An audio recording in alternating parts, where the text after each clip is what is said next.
दोस्तों, आज की इस वीडियो में हम बात कर रहे हैं द लैंड ऑफ विजडम यानी कि ज्ञान की भूमि बिहार के बारे में। हम लोग बिहार के राजनीतिक नक्शे को समझने की कोशिश करेंगे, क्योंकि आप में से कई बच्चों ने इसकी रिक्वेस्ट की थी, तो मुझे लगा ये वीडियो ज़रूर बनानी चाहिए।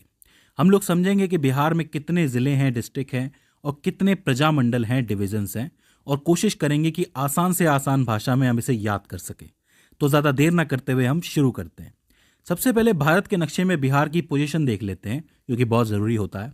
देखिए, बिहार की सीमाओं की बात करें तो इसके पश्चिम में उत्तर प्रदेश है, पूर्व में वेस्ट बंगाल यानी पश्चिम बंगाल है, दक्षिण में आता है झारखंड, जो कभी बिहार का ही पार्ट हुआ करता था एक ज़माने में, फिर वो अलग हो गया, और उत्तर में आती है एक इंटरनेशनल बाउंड्री यानी कि अंतर्राष्ट्रीय सीमा, जो कि नेपाल से जुड़ती है। तो इसका मतलब बिहार एक बॉर्डर एरिया हो जाता है। अब अगर बात करें जिलों की, तो बिहार में कुल 38 जिले हैं और उन 38 जिलों को मिला के बनाए गए हैं 9 प्रजामंडल यानी कि 9 डिविजन्स। वो प्रजामंडल या फिर डिविजन्स हैं तिरहुट, दरभंगा, कोसी, पूर्णिया, भागलपुर, मुंगेर, मगध, पटना, सारण। 9 प्रजामंडल हो गए। कोई दिक्कत है? आराम आराम से याद हो जाएंगे, बहुत जल्दी करने की जरूरत नहीं है। ठीक है, हम बिल्कुल लाइन के साथ शुरुआत करते हैं। सबसे पहले ऊपर के जिलों को देखने की कोशिश करते हैं। सबसे ऊपर का जो डिवीजन है वो तिरहुट डिवीजन है, जो कि काफी इंपॉर्टेंट होता है। इसके अंदर आपको पश्चिम चंपारण, पूर्व चंपारण, सीतामढ़ी, बीच में शिवहर, इधर मुजफ्फरपुर और यहाँ वैशाली मिल जाता है। 6 जिले हो गए।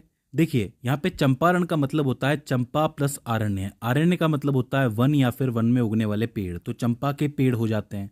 अगर आप इधर की तरफ आओगे तो आपको एक वाल्मीकि रिजर्व भी मिलता है, जो बेसिकली एक टाइगर रिजर्व है। तो कुल मिलाकर के इस एरिया में आपको बहुत सारे वन मिलते हैं। तो चंपा से आप ये पूरे 2 जिले याद रख सकते हो, पश्चिमी और पूर्वी। ठीक है, इधर की तरफ आओगे तो सीतामढ़ी और वैशाली, 2 नाम है, आराम से याद हो सकते हैं, सीता वैशाली, दोनों लड़कियों के नाम है। इधर से बीच में एक छोटा सा शिवहर भी पड़ता है और एक मुजफ्फरपुर भी पड़ता है, तो ये 2 लड़कों के नाम हो जाते हैं, शिव मुजफ्फर, सीता वैशाली, और ऊपर आ जाता है चंपा। ठीक है, तो इस तरीके से ये पहला डिवीजन यानी कि पहला प्रजामंडल हो जाता है। इसके बाद आता है दरभंगा। दरभंगा में इसी से जुड़े हुए 3 जिले आते हैं। एक है मधुबनी सबसे ऊपर, बीच में दरभंगा और इधर समस्तीपुर। अब देखिए, समस्तीपुर एक ऐसा जिला है जो बिहार के नाम से मेरे दिमाग में सबसे पहले आता है, क्योंकि मैं कहता हूं कि यहाँ के समस्त लोग जो है वो मस्ती में रहते होंगे, इसलिए इसका नाम समस्तीपुर पड़ जाता है। लेकिन दरभंगा में मेरा भाई रहता है जो मुझे शुरू से बहुत डराता है, तो दरभंगा से डर याद रख सकते हैं। लेकिन वहाँ पे मेरी एक बड़ी बहन भी रहती है जिसका नाम है मधु, वो मुझे बचा लेती है। तो आप याद रख सकते हो समस्तीपुर, दरभंगा, मधुबनी। इस पूरे डिवीजन को या फिर पूरे प्रजामंडल को दरभंगा के नाम से जाना जाता है, और इसमें 3 जिले हो जाते हैं। कोई दिक्कत है? 6 वो हो गए, 3 ये हो गए, 9 जिले तो यूं ही याद हो गए। आगे बढ़ते हैं कोसी प्रजामंडल या फिर डिवीजन की तरफ। यहाँ पे आपको याद रखना है SMS। SMS का मतलब सहरसा, मधेपुरा, सुपौल। सहरसा, मधेपुरा, सुपौल, याद रह जाएगा SMS, कोई दिक्कत थोड़ी होगी। इसके बाद हम बढ़ते हैं पूर्व में पूर्णिया की तरफ। पूर्व में आता है पूर्णिया, याद करने में भी कोई दिक्कत नहीं है।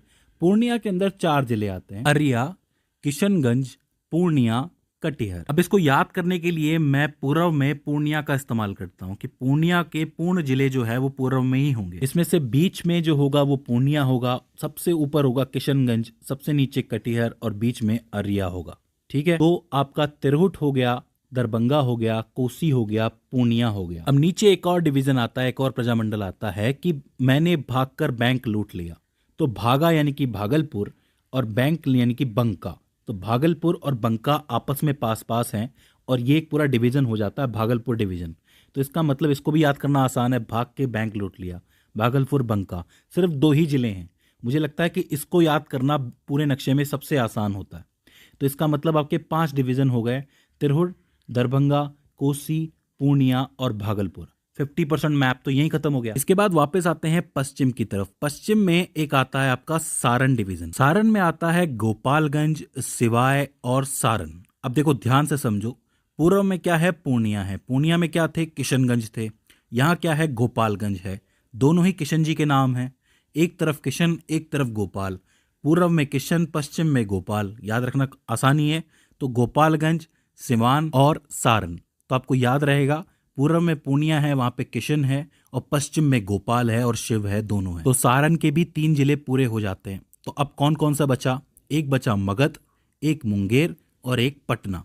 अब बात करते हैं पटना की। अब चूंकि बिहार की बात हो रही है और पटना की बात ना हो तो फिर क्या बात हुई, क्योंकि पटना जो है वो राजधानी भी है बिहार की, ठीक है।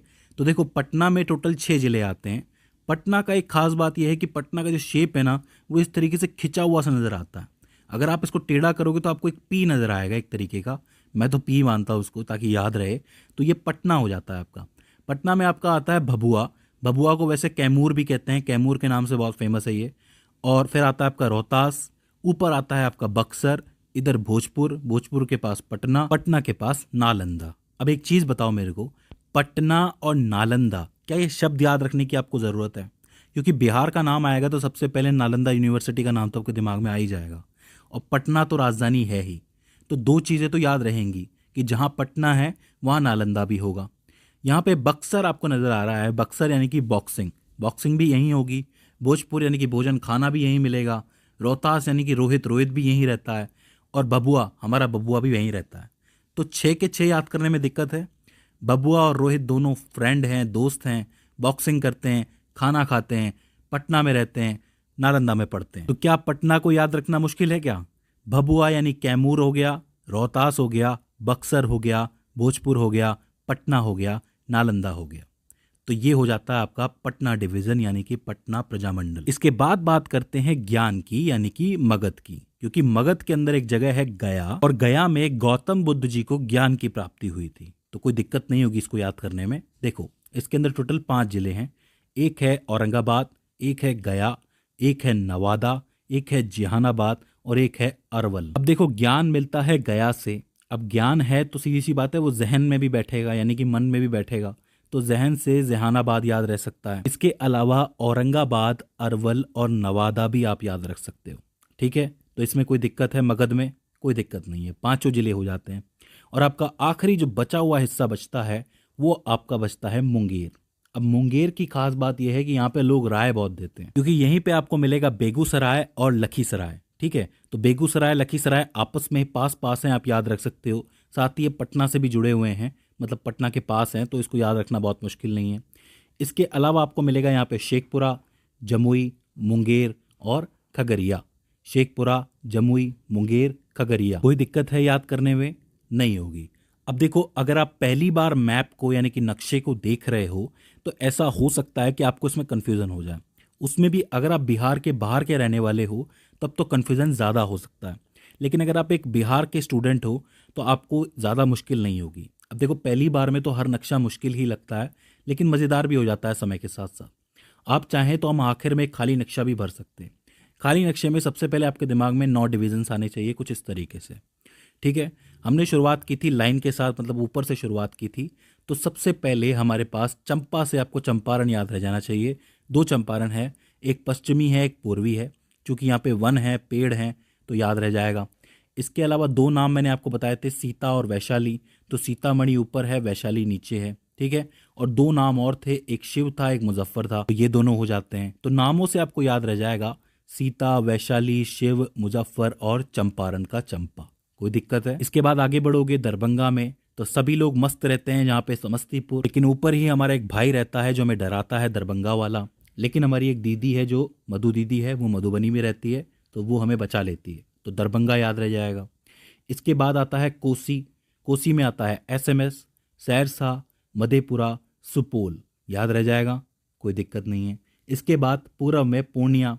पूरब में पूर्णिया यानी कि पूरब में किशनजी, किशनगंज, पूर्णिया, अररिया, कटिहार, कोई दिक्कत नहीं होगी। फिर इसके बाद नीचे की तरफ आता है तो मैंने भाग के बैंक लूट लिया। भाग के बैंक लूट लिया मतलब भागलपुर, बंका, कोई दिक्कत? कोई दिक्कत नहीं है। इधर की तरफ आ जाओ वापस पश्चिम में। पश्चिम में कौन है? अगर पूर्व में किशन जी हैं तो पश्चिम में कौन है? गोपाल है, शिव भी है, तो गोपालगंज, सिवान, सारण, कोई दिक्कत? कोई दिक्कत नहीं है। इसके बाद नीचे आ जाओ, पी फॉर पटना, क्योंकि ये दिखा रहा है शेप ही ऐसा है, पी फॉर पटना। पटना के पास है नालंदा। यहीं पे होती है बॉक्सिंग यानी कि बक्सर। यहीं पे मिलता है खाना यानी कि भोजपुर। यहीं पे बबुआ भी रहता है, रोहित भी रहता है यानी कि कैमूर, यानी कि बबुआ भी कह सकते हो जिसको आप, और रोहतास। इसके बाद बात करेंगे ज्ञान की यानी कि मगध की। मगध के अंदर है आपका गया, और जब ज्ञान मिलेगा तो कहाँ जाएगा? मन में जाएगा, जहन में जाएगा, तो जहानाबाद। इसके अलावा औरंगाबाद, अरवल, नवादा, ये भी इससे जुड़े हुए हैं। और आखिर में आपका बचता है मुंगेर। मुंगेर में देते हैं लोग राय यानी कि बेगूसराय, लखीसराय। जब राय अच्छी मिलती है तो बात जम जाती है, तो जमुई हो जाता है, बीच में मुंगेर हो जाता है और ऊपर खगड़िया हो जाता है। कोई दिक्कत हुई 38 के 38 जिले याद करने में, 9 प्रजामंडल याद करने में? अब देखो, बार बार प्रैक्टिस करोगे, नक्शा भरोगे तो अच्छी तरीके से याद हो जाएगा। बस आपको पोजीशन ध्यान में रखनी है कि कौन सा जिला कहाँ है, कौन सा डिवीजन कहाँ है, जिससे आप अपना आंसर बना सके। तो दोस्तों, मुझे उम्मीद है कि आपको बिहार का नक्शा पसंद आया होगा, समझ में आया होगा। इसके अलावा भी अगर आपको कोई और नक्शा चाहिए हो तो प्लीज़ आप कमेंट सेक्शन में हमें बताइएगा। तो दोस्तों, आज की इस वीडियो के अंदर बस इतना ही। See you in the next one.